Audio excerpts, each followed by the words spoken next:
Ich teste heute den DJI Ronin SC Gimbal. Ich habe mir den vor allem gekauft, weil mein alter Gimbal, ein Zhiyun Crane M, an seine Grenzen gekommen ist, da ich für meine Videos immer bessere und leider auch schwerere Objektive einsetze. Ihr seht hier links den Ronin SC mit der Fuji X-T2 Kamera von meiner Freundin und rechts ist mein alter Gimbal und ihr seht hier, dass er hinten an der Rollachse anstößt. Ja, ich verwende den Gimbal eigentlich im Moment vor allem mit der Sony A6500 zusammen mit dem Sigma 16mm 1.4 Objektiv. Das ist mein schwerstes Setup, aber der Body von der Fuji Kamera ist eigentlich noch schwerer. Damit hat der Gimbal eigentlich überhaupt kein Problem. Ich habe sogar noch genügend Spielraum, um auf der Kamera ein Mikrofon zu montieren. In Zukunft will ich vielleicht auch auf Vollformat umsteigen.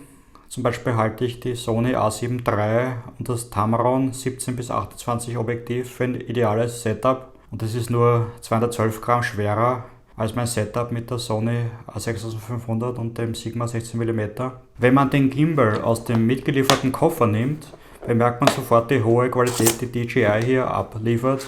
Der Gimbal ist perfekt gefertigt. Und der Gimbal muss nicht jedes Mal neu balanciert werden, wenn man ihn aus dem Koffer genommen hat.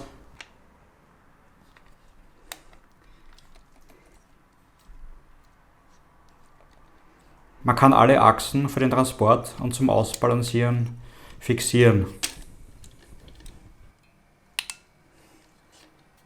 Das Besondere bei dem Gimbal ist, dass man die Rollerachse nicht mehr verstellen kann. Das ist jene Achse, die nach unten versetzt ist, um einen ungehinderten Blick auf den Bildschirm zu haben. Also ich finde das ziemlich genial, weil man dadurch den Gimbal zusammenfalten kann, ohne dass der Schwenkarm am Gimbal streift. Also ihr könnt sehen, rechts mein alter Gimbal, der hat schon viele Kratzer, weil man die Rollachse verstellen kann. Der Nachteil daran ist, dass man die Kamera nicht nur nach vor und zurück verschieben muss, sondern auch horizontal. Es gibt dazu nur eine Schraube unter der Kamera. Zum Glück gibt es einen Ratschen-Mechanismus, sodass sich die Kamera nicht so leicht bei offener Schraube von selbst horizontal verschieben kann. Dazu gibt es dann noch einen Drehknopf, damit man sich merken kann, wo die Kamera war. Ich setze auf meinen Stativen überall AK Swiss kompatible Klemmen und Platten ein. Leider ist die Platte des Gimbals zwar AK Swiss kompatibel, aber aufgrund ihrer Länge und dem Druckknopf zum Lösen etwas speziell. Ich habe das so gelöst, dass ich zusätzlich einen Schnellspanner montiert habe. Jetzt kann ich meine alte Stativplatte verwenden und die Kamera schnell lösen, ohne dass sich meine Einstellungen am Gimbal verändern. Eine entsprechende Klemme kann man natürlich auch für Manfrotto kaufen. Einziger Nachteil kann bei sehr großen Kameras sein, dass sie beim Schwenk nach unten leicht am hinteren Monitor anstoßen, da das Setup höher wird. Aber diese Klemme ersetzt gleichzeitig die Reiserplatte, die man montieren muss, wenn das Objektiv höher als die Kamera ist. Der Gimbal hat links und rechts eine Montagemöglichkeit, wo man Zubehör montieren kann. Normalerweise wird dort die mitgelieferte Smartphone-Halterung montiert. Also ich muss sagen, die App des DJI Ronin SC ist eigentlich eine der größten Stärken. Sie funktioniert tadellos.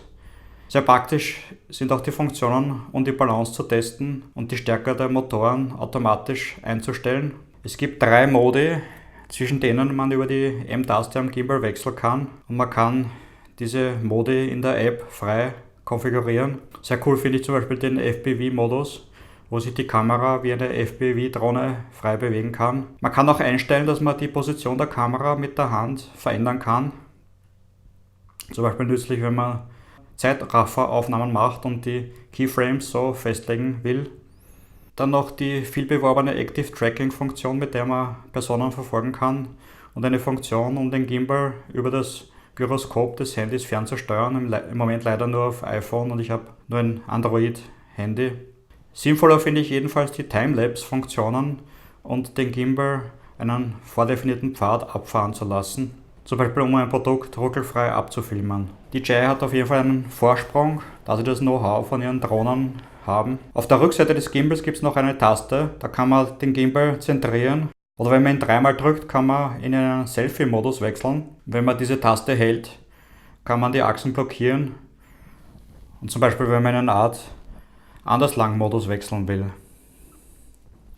Diese Montagemöglichkeiten links und rechts, da gibt es auch so einen kleinen Blitzschuhadapter im Lieferumfang. Und ich habe dort zum Beispiel einen externen Kameramonitor montiert oder auch ein Mikrofon. Also das Mikrofon auf der Seite zu montieren hat den Vorteil, dass man es leicht lösen kann, wenn man es nicht braucht, ohne dass man den Gimbal neu ausrichten muss, wie wenn man das Mikrofon eben oben auf der Kamera montiert. Ich bin nur ein bisschen skeptisch, weil diese Blitzschuhhalterung ist aus Plastik und wenn ich da einen schwereren Monitor montiere, dass die vielleicht abbricht. Aber es gibt viele günstige Adapter auf Amazon, die ich vielleicht anschrauben kann und wo ich dann auch Zubehör befestigen kann. Vielleicht mit einem Magic Arm zusammen die bessere Lösung. Was ist mein Fazit über diesen Gimbal? Zunächst einmal hat mich sehr beeindruckt die hohe Qualität für einen wirklich fairen Preis. Ja, für meine Sony A6500 mit dem Sigma 16 mm ist der Gimbal vielleicht Overkill, weil ich habe noch viel Spielraum. Zum Reisen, ich finde den Griff etwas klobig.